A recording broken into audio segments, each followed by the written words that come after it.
Lectura del conflicto de los siglos, capítulo 8. Carlos había rechazado deliberadamente las verdades expuestas por Lutero. El emperador había declarado: estoy firmemente resuelto a seguir el ejemplo de mis antepasados. Estaba decidido a no salirse del sendero de la costumbre, ni siquiera para ir por el camino de la verdad y la rectitud. Por la razón de que sus padres lo habían sostenido, él también sostendría al papado y a toda su crueldad y corrupción. De modo que se dispuso a no aceptar más la luz que la que habían recibido sus padres y a no hacer cosas que ellos no hubiesen hecho. Son muchos los que en la actualidad se aferran a las costumbres y tradiciones de sus padres. Cuando el Señor les envía alguna nueva luz, se niegan a aceptarla porque sus padres, no haciéndolo, no lo recibieron. No estamos en la misma situación que nuestros padres y por consiguiente nuestros deberes y responsabilidades no son los mismos tampoco. No nos aprobará Dios si miramos el ejemplo de nuestros padres para determinar lo que es nuestro deber, en vez de escudriñar la Biblia por nosotros mismos. Nuestra responsabilidad es más grande que la de nuestros antepasados.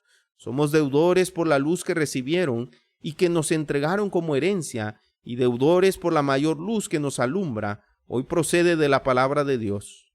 Cristo dijo a los incrédulos judíos: si yo no hubiera venido ni les hubiera hablado, no tendrían pecado, pero ahora no tienen excusa por su pecado. Juan 15:22. El mismo poder divino habló por boca de Lutero al emperador y a los príncipes de Alemania, y mientras la luz resplandecía, procedente de la palabra de Dios, su espíritu alegó por última vez con muchos de los que se hallaban en aquella asamblea. Así como Pilato, siglos antes, permitió que el orgullo y la popularidad le cerrasen el corazón para que no recibiese al Redentor del mundo, y así como el cobarde Félix rechazó el mensaje de la verdad diciendo: ahora vete, y cuando tenga oportunidad te llamaré, y así como el orgulloso Agripa llegó a confesar: por poco me persuades de hacerme cristiano. Hechos 24:25 y 26:28. Pero rechazó el mensaje que le era enviado del cielo. Así también Carlos V, cediendo a las instancias del orgullo y de la política del mundo, decidió rechazar la luz de la verdad. Corrían por todas partes muchos rumores de los proyectos hostiles contra Lutero y despertaban gran agitación en la ciudad. Lutero había hecho muchos amigos que, conociendo la traidora crueldad de Roma, para con los que se atrevían a sacar a la luz sus corrupciones, resolvieron evitar a todo trance que él fuese sacrificado. Cientos de nobles se comprometieron a protegerlo. No pocos denunciaban públicamente el mensaje imperial como prueba evidente de la humillante sumisión al poder de Roma. Se fijaron pasquines en las puertas de las casas y en las plazas públicas, unos contra Lutero y otros en su favor. En uno de ellos se leía sencillamente estas enérgicas palabras del sabio: ¡ay de ti, tierra, cuando tu rey es un muchacho! Eclesiastés 10:16. El entusiasmo que el pueblo manifestaba en favor de Lutero en todas las partes del imperio dio a conocer a Carlos y a la Dieta que si se cometía una injusticia contra él, bien podrían quedar comprometidas la paz del imperio y la estabilidad del trono. Federico de Sajonia observó una bien estudiada reserva, ocultando cuidadosamente sus verdaderos sentimientos para con el reformador, y al mismo tiempo lo custodiaba con incansable vigilancia, observando todos los movimientos y los de sus adversarios. Pero había muchos que no se cuidaban de ocultar sus simpatías hacia Lutero. Era visitado por príncipes, condes, varones y otras personas de distinción, clérigos y laicos. El pequeño cuarto del doctor, escribía Spalatino, no podía contener a todos los que acudían a verlo. El pueblo lo miraba como si fuese algo más que humano, y aún los que no creían en sus enseñanzas no ponían menos que admirar en él la sublime integridad que le hacía desafiar la muerte antes que violar los dictados de su conciencia. Se hicieron grandes esfuerzos para conseguir que Lutero consintiera en transigir con Roma. Príncipes y nobles le manifestaron que se persistían en sostener sus opiniones contra la Iglesia y los concilios. Pronto se le desterraría del imperio y entonces nadie lo defendería.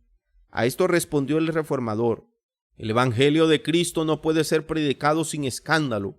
¿Cómo es posible que el temor o aprensión de los peligros me desprenda del Señor y de su palabra divina, que es la única verdad? No, antes daré mi cuerpo, mi sangre y mi vida. Se le insistió nuevamente a someterse al juicio del emperador, pues entonces no tendría nada que temer. Consiento de veras, dijo, en que el emperador, príncipes y aún los más humildes cristianos examinen y juzguen mis libros, pero bajo la condición de que tomaran por norma la Sagrada Escritura. Los hombres no tienen más que someterse a ella. Mi conciencia depende de ella y yo soy esclavo de su observancia. En respuesta a la otra instancia dijo: consiento en renunciar al salvoconducto, abandono mi persona y mi vida entre las manos del emperador, pero la palabra de Dios nunca. Expresó que estaba dispuesto a someterse al fallo de un concilio general, pero con la condición expresada de que el concilio juzgara según las Escrituras. En lo que se refiere a la palabra de Dios y a la fe, añadió: cada cristiano es tan buen juez como el mismo Papa secundado por 1.000.000 de concilios. Finalmente, los amigos y los enemigos de Lutero se convencieron de que todo esfuerzo encaminado a una reconciliación sería inútil. Si el reformador hubiera cedido en un solo punto, Satanás y sus ejércitos habrían ganado la victoria, pero la inquebrantable firmeza de él fue el medio de emancipar a la Iglesia y de iniciar una era nueva y mejor. La influencia de ese solo hombre que se atrevió a pensar y a obrar por sí mismo en materia de religión iba a afectar a las iglesias y al mundo, no solo en aquellos días, sino en todas las generaciones futuras.